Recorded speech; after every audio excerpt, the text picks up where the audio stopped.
All right, guys. This is 12th Man Up. Felt good to be a Seahawks fan this week for sure, as the Seahawks were able to take down the Detroit Lions. Wow, what a fun game! Even as just a football fan in general, this was a fun game to watch, and a lot of good things to highlight here, and a lot of optimism looking towards the future after this game. First off, you got to give it to Geno Smith. You got to give a lot of the credit to Geno Smith. He had a fantastic game. Geno, when it came to passing, I mean, he's got the highest QBR right now in the league through the first 4 games at 77%. So he's really proving himself valuable. He had 23 completions for 30 attempts. He had 320 yards, 2 touchdowns, and a 91 QBR for this game. So he had a fantastic game in general. A lot of that comes from the offensive line, which I'm going to get to in just a sec. But not only was Geno Smith really good when it came to passing, but he was really smart with the decision making as to when he just needed to tuck the ball in and run. He ran the ball 7 times, and he had 49 yards total, and he got a touchdown from it as well. So he was really good at stepping up in the pocket, which is, if anything, that's what he's been criticized for, is he'll be sitting in the pocket for too long and he's not stepping up. But this game, he did a really good job of that. That offensive line did everything they needed to give Geno the opportunity to make the plays and to give our running backs the gaps and holes they needed to run the ball. You really got to give a lot of credit to Charles Cross and Abraham Lucas, both of them being rookies and yet still giving Geno a ton of time. Obviously, there's a few penalties here and there that need to be cleaned up, but overall, just a fantastic job from this offensive line. One thing that I had spoken about in my last video, which is, in the beginning of these games, these first couple drives, our offensive line has done a good job of creating the holes and gaps for Rashad Penny to start out. But then come later on in the game, they're getting worn down, and Penny's not able to run the ball well at all in that second half.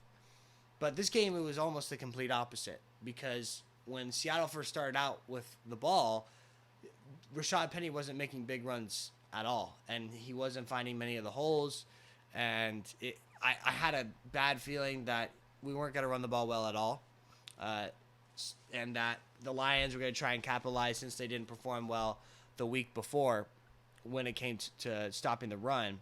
But that second half really stepped it up, and Penny ran the ball excellent in that second half, scoring 2 touchdowns for us, totaling 151 yards total for 17 carries. His average was 9 yards a carry. So you couldn't ask anything better from a running back, so you got to give Rashad Penny all the credit. He's got that 1-year contract, and he's really proving himself to be extended with this team.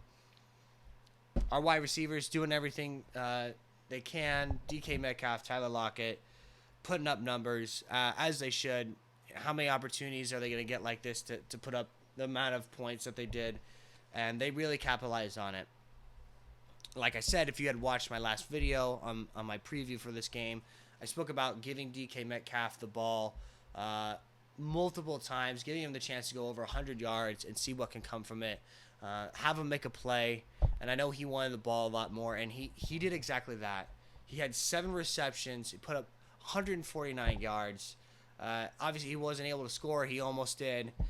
But he had 1 long play for 54 yards. So you got to give him a lot of credit for being the top wide receiver for this team and really proving himself, even with Geno Smith. And Tyler Lockett. And people, people really don't talk about Tyler Lockett that much just because, the quarterback situation, and, he's not that big of a guy. And he doesn't always get the ball in every single game. But this game, he did really good. He had 91 yards total, almost 100 yards. And he just finds ways to get open for Geno Smith, even when the pocket is collapsing. So, great game for both those wide receivers. And utilizing the tight ends. Seattle in general in this game, offensively, really did a good job of utilizing every single aspect of this offense, whether it came to running the ball or throwing it. Everyone's like, oh, this Pete strategy is perfect. It's run the ball heavy. But we didn't just run the ball heavy. We ran the ball and we threw the ball a lot too.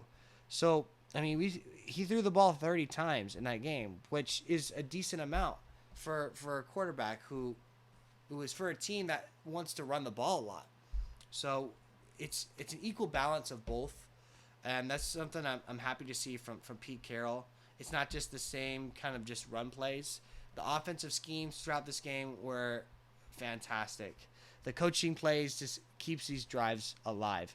And Disley, Parkinson, and Noah Fant, they all had fantastic games. During the play actions where they would sweep across and Geno would just find them rolling out. So you got to give the tight ends a lot of credit too. Offensively, all around, we did great. But now we got to move on to our defense. And man, did they struggled. That's not even the right word to use. They gave up 45 points. And if you think Geno Smith had a great game, Jared Goff had a better game. He almost got 400 yards. He had 4 touchdowns. Now, his QBR wasn't as good as Geno Smith's, but, man, he was able to score a lot. He only had 1 interception, which you got to give Tariq Woolen credit for. He's really proving himself as a rookie cornerback with his speed. The turnovers were obviously the significant part in keeping the lead against the Lions. I had spoken about in my last video as well that what Seattle does a really good job at is creating those turnovers to stay in the game. Well, to survive in this game, we needed those turnovers. And Kobe Bryant knocked out the ball for a fumble recovery, and I think Jordan Brooks had picked that up, and then Tariq Woolen had that pick 6 to start out that second half. So, you know, even though defensively, whenever these teams would drive downfield, those stops, whether those turnovers would really prevent them from scoring even more. And they were much needed.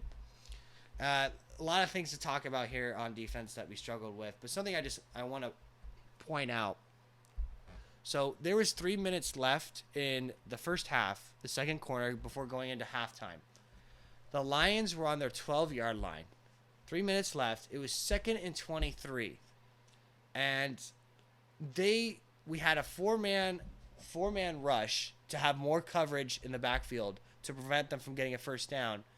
Obviously, our linemen didn't get there. They're not providing enough pressure as Jared Goff was able to just roll out and find his receiver. And there's no reason why these receivers should be so open this deep down in the field. A 2nd and 23, they should not be able to make these long passes to get a first down. And because of this, what turned into 3 minutes left, where we could have gotten the ball back and scored, ended up being a touchdown for them. What have we been known for on defense? Allowing teams to get into the red zone, travel down the field, and then stop them. That didn't happen at all. We weren't playing well defensively at all in the red zone. They would get down to the 1-yard line in this drive, and they would go right through on 4th down. They needed one more play. It was the last play before going into halftime, and we knew exactly what they were doing. They were running the ball to Williams, and we couldn't stop them. And then they were able to put 7 on the board. So it just wasn't a strong defense at all when it came to slowing them down offensively, unless we made a decent play to turn the ball over. And this is a team that didn't have their starting running back, and they didn't have their starting wide receiver either. Jared Goff still had an amazing game. I mean, Dan Campbell, the head coach for the Lions, had said coming out of halftime that they had a terrible first half on both sides of the ball, and they had put up 15 points. Can you imagine putting up 15 points in the first half and saying they played terrible? And that's just because our defense is giving away way too much. They had opportunities to score, and every single time they did. Now, he could be mostly referring to his defense that didn't play that well. But our defense isn't a threat. For a coaching staff like Pete Carroll's, who wants to stop teams defensively and run the ball aggressively, we didn't stop them at all. We didn't provide enough pressure. We had, I believe, 9 pressures in this game and only 1 sack. For 39 pass attempts, it's not enough. So whatever schemes that we need to do defensively to change it up, you got to do it. And our cornerbacks are just, they're getting ran in circles around. Teams are just, it's too easy to play against us. If the quarterback has time, they're always going to find the wide receiver against our corners. Because our corners are always 3, 4, 5 yards off from these receivers. It's like when these guys get into their zones, they just kind of let them sit there. And then once the ball gets thrown, then they're going to go pursue them when they're in their zone. And that's just, that's not going to work enough. We need to be more aggressive. So that's all I got to say defensively, because giving any team 45 points is not okay. I mean, we might have won this game, and this might have been an exciting game, and a lot of optimism coming out of our offense, but not from our defense. Not from our defense. I've been saying over and over and over again these past 4 weeks that we need to be developing these players and getting ready for teams like the Cardinals, like the Chargers, like the Bucks, like the Rams, who we're going to play eventually. And these teams are going to battle just as hard, or if not more, than the Lions, and the Lions put up 45 points. So we need to change some things up on defense. Those corners got to step it up. We got to make tackles. I mean, how does Hawkinson get the ball as much as he does? Let's see how many. Okay, Hawkinson had 8 receptions for 179 yards. He had 2 touchdowns. And then that one long touchdown that he had for 81 yards, that's just not making the tackle. Barton, you need to make the tackle. So a lot of things to fix up. When they don't have their starting receiver and their starting running back, and they're starting to throw the ball a lot to Hawkinson, double team the guy. How is it that the whole first half and the beginning of the third quarter, they're throwing the ball a lot to him? And then in the fourth quarter, it's like, okay, we need to D this guy up. Force Jared Goff to throw it to someone else. They're still throwing it to Hawkinson. It's like we didn't change anything going into that second half. And we made it just easier for them to score, as they were able to put up 30 more points in that second half. 22 points in the fourth quarter. So as much as there is a lot of optimism coming from our offense, from Geno Smith in general, especially with a team that doesn't have Russell Wilson anymore, definitely some good signs from this. But defensively, we got to figure out to stop them, because this wasn't enough at all. As a defense, you got to feel almost kind of let down, because 45 points is enough. So we're going to play the Saints next week, and the Saints is going to be a good challenge for us. It's going to be an interesting balance, because the Saints are known for their defense. They're going to be really difficult for Geno, so let's see how well he performs with that. And offensively, the Saints aren't anything special, so I better see some improvement from our defense. Because guess what? Everyone in the NFC West is 2-2 right now. Even though we're kind of being counted out of this, keep going, keep seeing where this can go, and that's what brings some excitement to the season as a Seahawks fan.